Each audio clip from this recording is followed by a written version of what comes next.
Hey guys, it's Penelope in London, and I'm going to look at some evolutionary astrology with you. How we use astrology is to evolve and look at the psyche of what's we're feeling, our feeling place, and what the planets actually show us is what we're feeling currently. So it's not so much that we can predict absolute, spot on things. It's not so much to be used for that. It's more to do with helping us to keep moving forward and in the right direction and look at, what's going on below the surface. And we can do that in many ways when we look at astrology from where the snapshot of the heavens at birth. So if you look at the inner wheel of this chart, you can see that we have planets on the inside. This is my chart.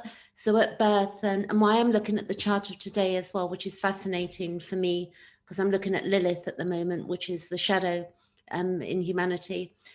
So what we have is the inside of the chart is a snapshot of the heavens at birth. So no two people are the same. They'd have to be born in exactly the same place at exactly the same time. I'm not saying literally no one has the same chart, but it would be rare because, people born at different times, every 2 hours, the rising sign changes as an example. And the moon moves 30 degrees in 2.5 days. So it can really vary person to person. We have currently the sun has just moved into Sagittarius and Venus has just moved into the sign of Scorpio. So I'm going to talk about that as well. And Lilith, which is brilliant to discuss.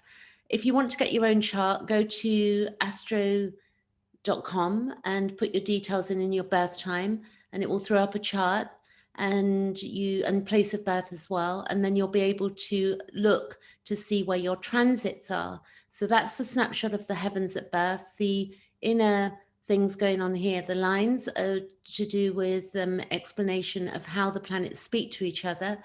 And empty houses don't particularly mean anything in astrology. It's just that where your planets fall. So people can sometimes say, oh, but I've got an empty house. Doesn't mean anything. It's an area of life, and the planets are just defining what areas of life, we're dealing with regard to the planets.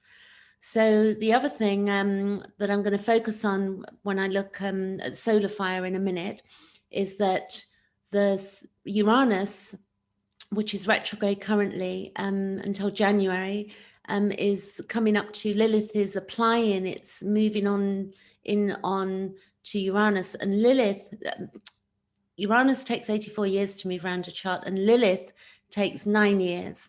So it moves through each sign. So I think it's about 9 months per sign. And then what we have is that we've got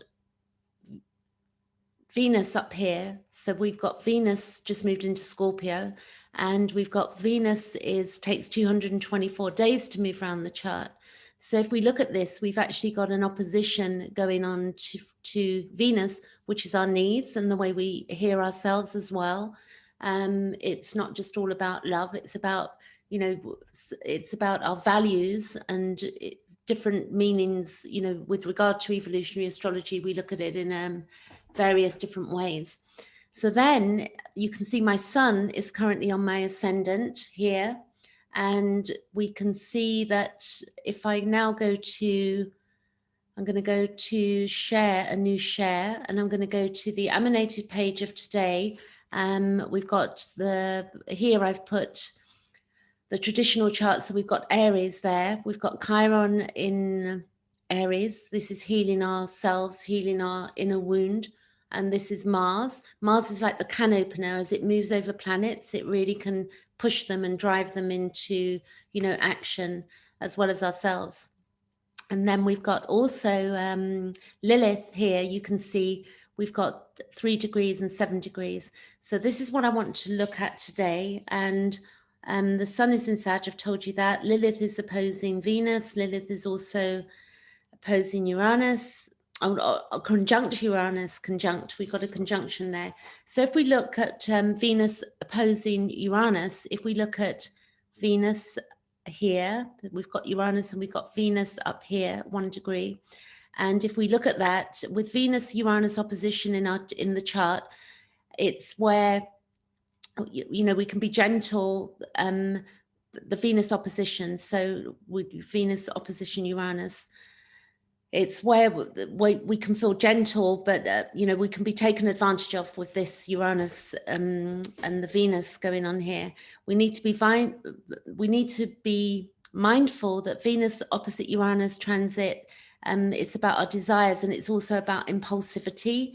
And you know, we need to look at the decisions that we're making, because we could make bad decisions, because it's about our values and our needs. If we look at Venus, the values and the needs, and then Uranus is about breaking free of limitations, but it's also about being impulsive as well. You know, it can, Mars is about impulsivity, but we've also got, you know, the shocking thing with Uranus as well. We've got shocks going on there. And it's also associated, Venus is to do with our self-worth, relationships, and our possessions, and our one-to-one connections. So we can see how they link in, you know, as we go. This is actually moving into, you know, it's applying. So this is going on for a good week, I would say, or so. Well, I'll move the chart forward so that you'll understand what I mean there when it's becoming more of a conjunction. And then not a conjunction, but an opposition. So then what have we got? We've got liberation with Uranus, rebellion. It's about technological transformation and freedom from structure. And you can see at the moment as well, we have our needs, and then we're in this lockdown, and we're being very restricted. And it seems as it's coming up to Christmas, particularly in the UK, that's being tightened up. And, you know, where people, so it looks like, you know, people really aren't having a Christmas at all. If we look at Lilith, for me, it doesn't particularly bother me. I've never really celebrated it anyway. I like to just do what I'm doing every day quite normally, and helping people and doing my astrology and things like that. So when we look at Lilith in the sign of Taurus, it's about the shadow of security, and it's about insecurity and about our consumption.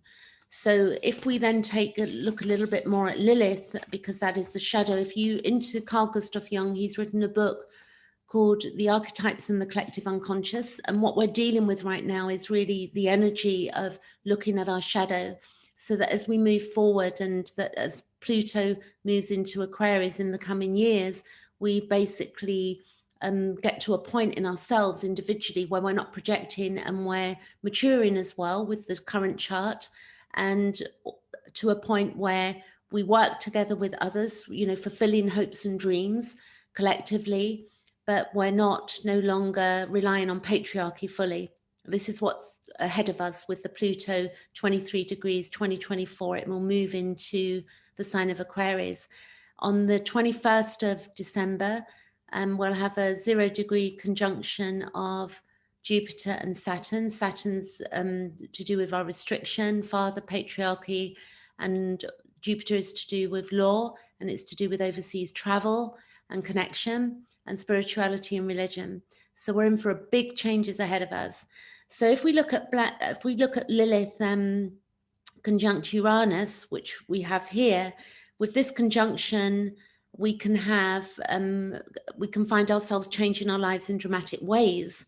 We may struggle to find our place in the world, and inner peace may seem to elude us, as we may feel, you know, we're always engaged in one thing or another. It's difficult for us to relax and, you know, in the present with this, you know, because the energy is so sort of combustible, you know, it's big energy. So we may feel that we can't, you know, we may feel a little bit off balance as this goes on. We can see that, but the point is that as we begin to heal the shadow side, we become more balanced in ourselves. Like we can be thinking, you know, we can be running away with our thoughts and be in stress and anxiety, but the more we get mindful and we understand ourselves and work with the inner energies and ground ourselves, we don't get so pulled in different directions. And we're being challenged right now because this is to do with our needs. We've also got looking at, you know, we're free to revolutionize our outlook of life without needing to physically change everything about our lives. So this is to do with our psyche as well. Uranus is also to do with long-term trauma, past trauma imprints. And we've got, with this Venus opposition with Lilith, we've got a major rebalancing of our lives is occurring, and our attitude you know, we may be adding or subtracting partners, friends, and looking at our money as well. Our value systems is being overhauled at this time. And we can see that this year where, you know, generally in life, you know, it's brilliant what's happened evolutionary, because we've all been stopped in our tracks, like where we've all wanted maybe things, and the things outside ourselves. We're now having to look inside in our resources, inner resources, and stop looking outside ourselves and look at how we're running our lives. So also this moon and the moon, black moon Lilith, Lilith and Venus, it's where we're realigning ourselves with what is best for ourselves, and relationships that no longer serve our highest ideal or the best for us may come to an end under this transit. So this is fascinating that we have this, and then we have thrown in Uranus conjunction. However, new relationships can follow, and we will, not to replace the old ways, but to introduce new ways of being within relationship as well. And if we look at Lilith, you know, in Taurus, Taurus is the second house, holds the second house, which is values and needs. But this is to do with Lilith in the sign of Taurus. We're looking at our fear of scarcity and self-judgment, and how secure and safe we feel, and our level of comfort issues. You know, how comfortable are we right now, or uncomfortable? And it's having enough to feel safe. So we want enough to feel safe. And clearly a lot of us have been thrown off course because, you know, many people are on furlough pay, and, you know, they don't know whether they're going back to their jobs, and we don't know what sort of jobs are going to exist after this period of time. So it can make us feel very insecure. There can be a lot of projection, a tendency to criticize others for being, you know, irresponsible. We're looking at governments doing that, and ourselves as well. And with, you know, people not following rules with the lockdown, and, you know, differing opinions. I mean, I've got my own rules going on for myself. I'm not tending to follow the masses on this one, but we're each individuals. So, you know, we've got to respect others' rules and regulations as well to some degree, to look after each other. So this can also be about unconventional goals, and to not fill the void with things that stretch beyond our own comfort zone. So, you know, not to go crazy in there. And with the manifestation of this in Taurus, the more we have, the more comfortable we feel. In turn, the more comfortable we feel, the safer we think we are. So the more we feel we have, the safer we think we are. But feeling safe, you know, is not always about things, because things can be taken away from us. I mean, Venus in Scorpio, you know, Scorpio is, you know, like it can be really harsh. It's like you think, you know, you've got everything you need, and then something's taken away. But Scorpio is loss, abandonment, and betrayal ultimately. So if you think of the Scorpio, you know, when you see a Scorpio, it's got the sting in the tail, you know, it's not all, so there can be a general feelings of feeling unsafe in the world at this time. And Taurus manifests in an almost insatiable desire to consume, you know, consumption. And we want to really look at how we're doing using that consumption. And what else can I tell you about Lilith there? So also it's about transcending our beliefs and the beliefs in the world. The belief that the world is unsafe must be confronted at this time, because generally, you know, the world isn't that unsafe. It's that the psyche of man makes the world unsafe, and we have to integrate with people that sometimes are not, you know, taken into account that safety is an inner issue, but also an outer issue. So you've got people doing really odd things and not keeping us safe. So what heals this shadow is the big question, you know, how can we heal our own shadow and the shadow in the world? And things will go according to divine plan, as long as we, you know, take away the idea of fear. No matter what, each of us will all return to source. I mean, this is the big message with, you know, evolutionary astrology, that we have to take into account that our behavior, the way, you know, the way I behave and the things I say and the things I do affect the totality, and that one day I'm not going to be here.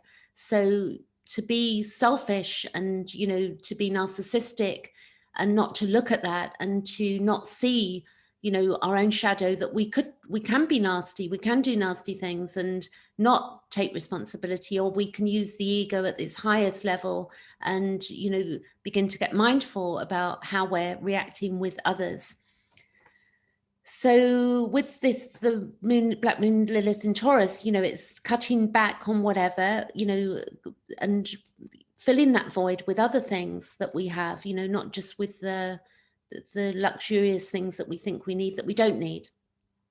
And then practicing where we're uncomfortable, you know, really it's about, you know, what the uncomfortableness inside us. So we can think that we're being forced into being uncomfortable, but really the uncomfortableness is an inner thing. So we can be uncomfortable with, you know, with or everything we need. We can have everything we need. We can have, you know, a relationship we need. We can have the car we need, the house we need, and still be uncomfortable and still not feel safe. Or we can have, you know, very little resources and still feel safe within ourselves.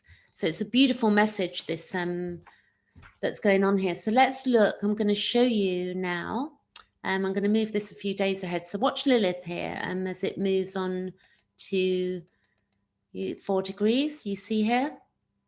And we can see it moving, and that conjunction, we're going to go up to 7 degrees, 5, 6 degrees, because we've taken into account that Uranus is still retrograde. So this is going to be, lo and behold, the 21st of December. So what happens on the 21st of December? This is quite incredible that on the 21st of December, we got this conjunction going on up here, which is the Jupiter, which is to do with the law, and I think the inauguration and such like. And also we've also got the Saturn, which is restriction. So this is then, you know, touching in on what's going on in the world, if we really look at it. And the moon then hits Chiron as well, which is the wound, our sensitivity. And Pluto then at that point is in a dead square with Mars, at that time, 23 degrees. So where we're heading right now is really tricky. You know, we can't say exactly what's going to happen, but we can begin to see the big picture here. If I go a bit further and look what happens to this, we've got then Pluto will be with the moon, will hit also Mars there. This is going to be the 23rd of December. And as it keeps going forward, then I think that we're going to have, we can see here that the Saturn and Jupiter are then going to be hitting these two here as well, 6, 7 degrees. So we've got a fascinating time ahead of us, but we all need to keep grounded in this and actually really begin to move forward.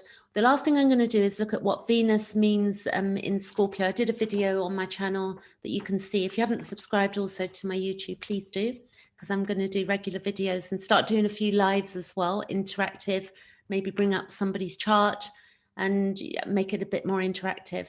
So Venus in Scorpio, and the ruler of Scorpio is Pluto. So here we have a pattern and a need inwardly relating to our own soul and deeper aspects of self through examining ourselves. So what we're doing at this time is examining ourselves, the depths of our own psychology, the understanding of who am I? And this is really vital that we do this now. You know, this is something that we can no longer overlook. You know, we can't keep projecting our unmet needs into the world. We have to look at ourselves if we're going to be grown-ups in this world and live the life that we actually want, because then when things don't work out the way we want them to in our own maturity, we begin to fulfill our needs.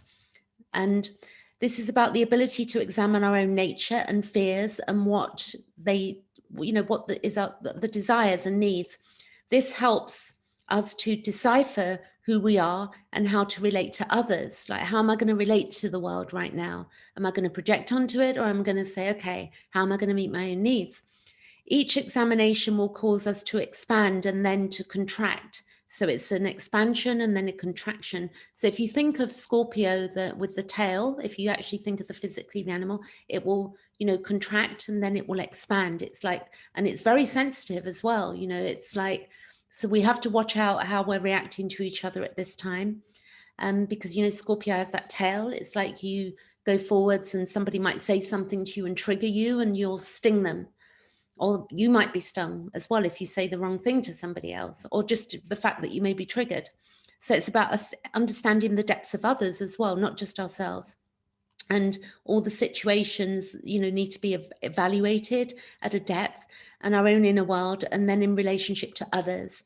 The main question, why? So we want to be looking at the main question is why, you know, this why then leads to self-knowledge. So if we don't ask why, you know, why is this happening to me? Why do I feel this way? That, you know, that question will begin to help us to evolve, and leads to understanding and the depths of others. Jeff Wolf Green in Evolutionary Astrology says he describes this state as having the eye of an eagle, and explains that eagle's eyes have the ability to see the larger picture. They have a telescope zooming in to the point of, you know, focus. And inwardly, they are monitoring everything. So Venus in Scorpio, inwardly, we're monitoring everything, and the same applies to the surroundings and others. So we're really checking things out at this moment. And the why leads to understanding, but can feel threatening to others, because we might be asking other people why, or people might be asking us. So Scorpio has experienced lives of abandonment and loss and betrayal, and Venus in Scorpio can cause fears to manifest as they zoom in to make sure, is this safe? You know, are we safe? And with COVID, we're having to do that too. You know, are we safe? It's like, we don't really know, you know, are we being told the whole truth? Is it safe for us to believe the truth? You know, is it safe for me to need what I need? Or, you know, is my safety, you know, going to be challenged right now? So this is about our dependence on others as well. And this could, because it's where we merge with Scorpio. So I could go on, but I'm going to leave it there. But, you know, in a way, you know, this chart is really hard as this moves on. We've seen it the whole year, the astrologers. But the beauty is that it's not staying the way, you know, this way. Things are changing, things are evolving, and we're going to begin to, you know, as we step into our own maturity, which we're being given the chance to do now. If we take that seriously, we stop all of the projection. And clearly it depends on consciousness. We can't expect that of children, or, you know, people who are towards the end of their years in this realm. But for those of us that are examining ourselves, you know, we can really begin to use this time so beautifully. I'm going to leave it there for today, and I'll catch you later. Book a session with me if you want to look at your own chart and what that means to you as well. Okay, catch you later. Thanks for watching.